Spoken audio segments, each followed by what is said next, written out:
I am Selena Radcliffe, though for years, I was known only as the widow of Hollowmere Hall. It is a strange thing, to live in a house that both cradles and devours you. Hollowmere Hall was meant to be my sanctuary. A sprawling stone manor perched on the cliffs, gazing down at the roaring sea.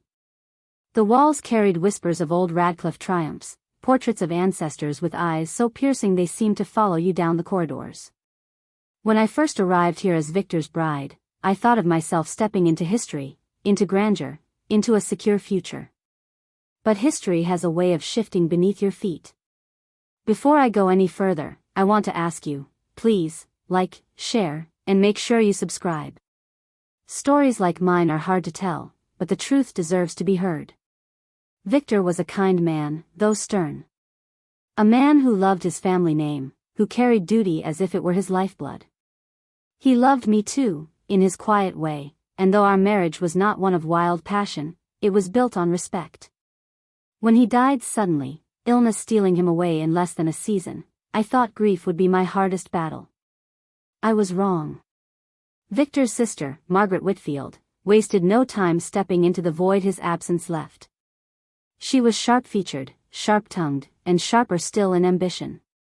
While I struggled to breathe through the black veil of mourning, Margaret seized the ledgers, the keys, and the household. She told me it was for the best, that I was too delicate to manage Hollomere's affairs.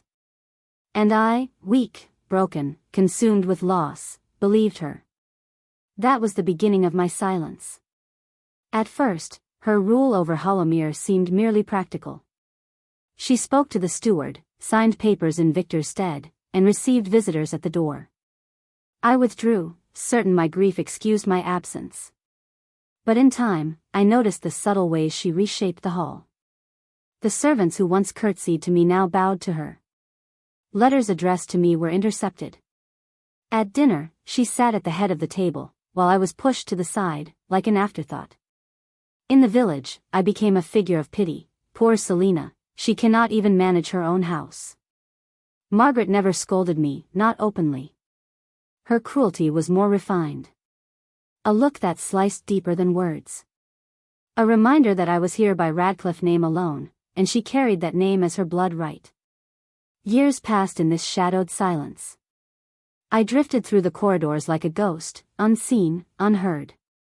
I told myself it was easier this way. That Hollowmere was too large, too heavy a burden for me. I told myself Margaret was keeping order. That my husband's sister would never betray the house he cherished.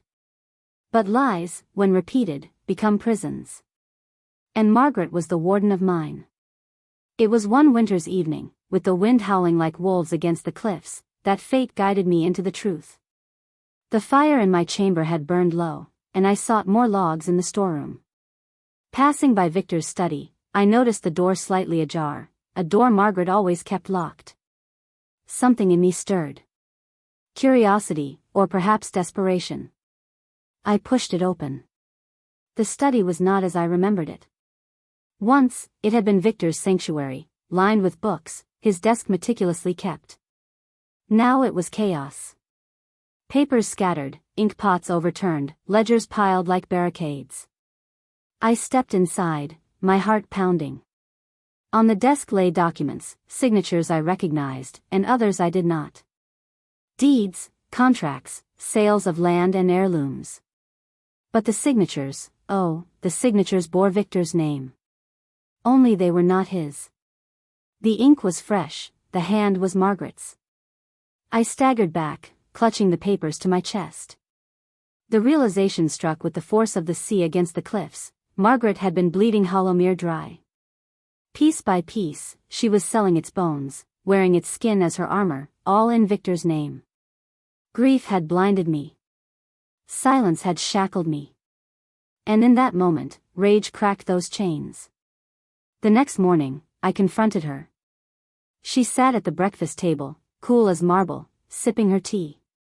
I laid the papers before her, my voice trembling but firm. You forged his name. You are destroying Hollowmere. You are destroying everything Victor built.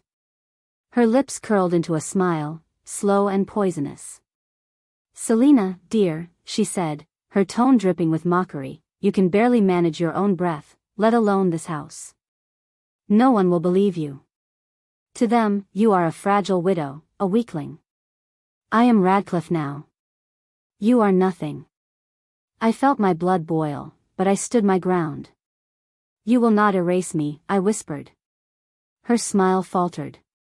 A flicker of irritation crossed her face. She rose from her chair, circled the table, and in one swift movement, shoved me hard against the banister of the grand staircase. My body reeled. My hands clawed for the rail, clinging desperately. Below, the marble floor waited like a grave. For a heartbeat, I thought I would fall. But I did not. Something ignited inside me. Years of silence, of invisibility, of erasure, they burst forth in a single cry that tore through the hall. "You will not erase me." The words echoed against the stone, carried through the corridors, shook the very foundation of Hollowmere Hall. Servants froze, wide-eyed. Margaret's face was drained of color. And for the first time in years, I was not invisible. I heard. That scream, it was not just sound. It was resurrection. It was defiance.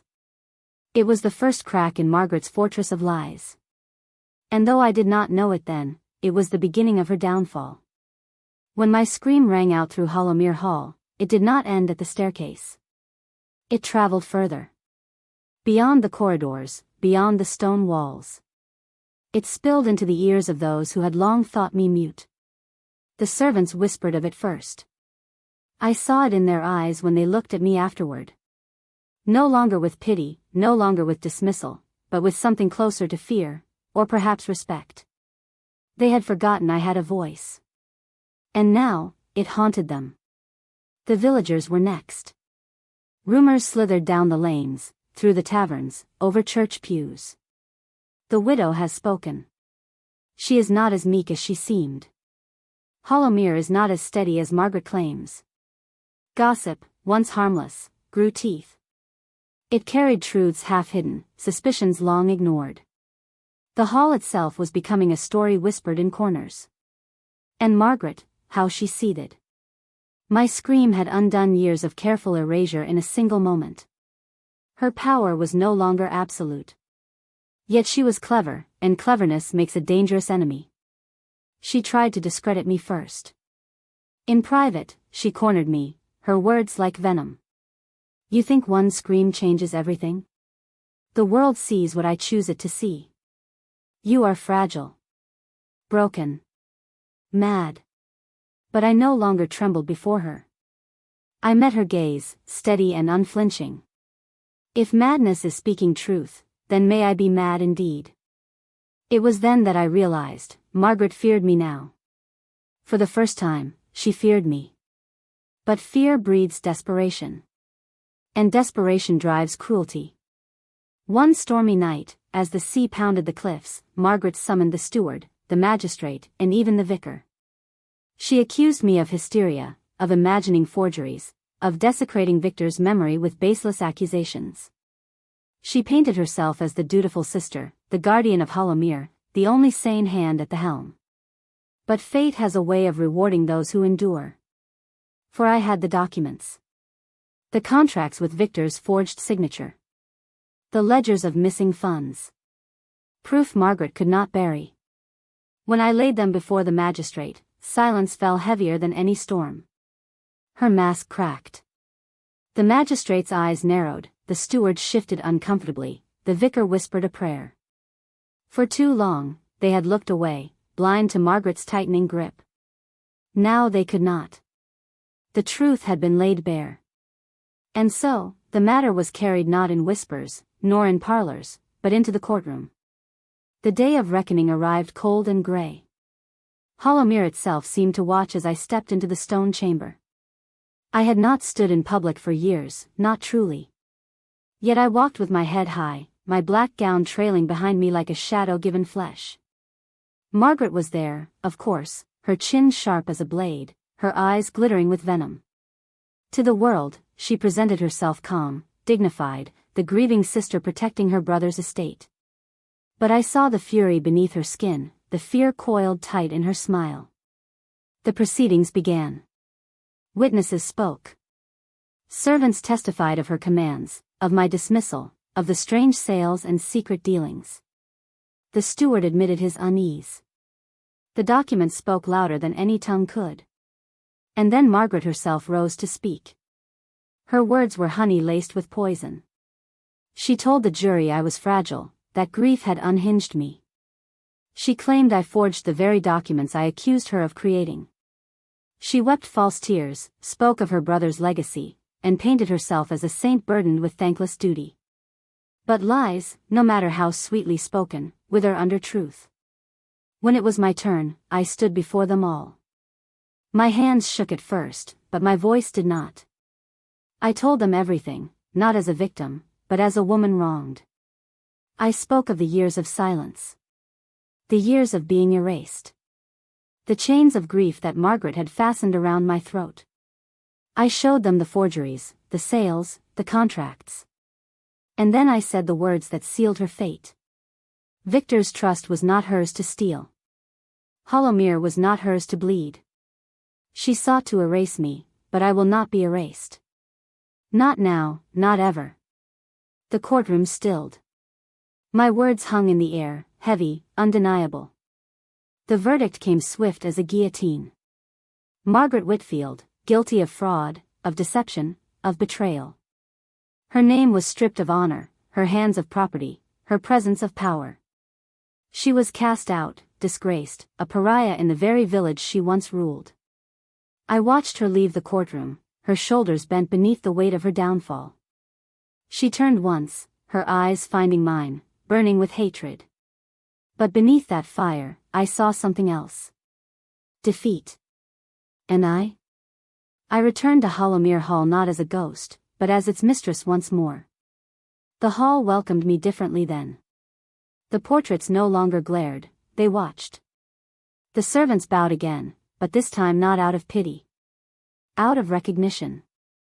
My voice had resurrected not just me, but Hollowmere itself. And yet, the shadows remain. At night, when the sea pounds the cliffs, I still hear whispers in the corridors. Not Margaret's voice, but echoes of my own silence. Memories of the years I let myself fade. They linger, reminding me that silence is as dangerous as lies. But I am not afraid. For I am Selena Radcliffe, the widow of Hollowmere Hall. I have been broken, erased, forgotten. And yet I remain. I will not be erased again. And if my story reached you, if you walked these corridors with me, if you heard my scream echo in your bones, then I ask you this, like this tale, share it, and make sure to subscribe. For the world is full of voices once silenced, and each deserves to rise again. You may be wondering why I have chosen to share all of this now, after so many years of silence. Perhaps it is because silence can become a tomb, and words, once spoken, become lanterns. I kept my story folded away like an old letter, edges frayed, ink fading. I thought, if no one read it, it would lose its power to wound me. But time has its own way of urging truth forward. Secrets press against the chest like uncried tears, and if we do not set them free, they drown us. So tonight, I opened the letter. Tonight, I let you read the words that lived in my marrow. Not for pity, not for judgment, but for release.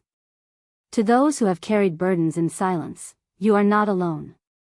There is no shame in survival, no weakness in endurance. You are the quiet flame in a storm, and even the smallest flame pushes back the dark. As for legacy, that is a tender thing. We cannot choose all the stories we inherit, but we can choose which ones we pass on. My hope is that my children, and their children after them, will inherit not my silence, but my voice. Not my fear, but my strength. If my story found a place in your heart, then I ask gently, like an old woman pressing a letter into your hand, please, like this tale, leave a comment and subscribe. Not for me alone, but so that more voices, once silenced, may be heard. My name has carried many shadows. Widow. Ghost. Survivor. But here, with you, I choose something new. I am simply Grace. And that, at last, is enough. And now. I fold the letter back, not to hide it, but to set it down. The story is told. The silence is broken. And the dawn is waiting. Good night.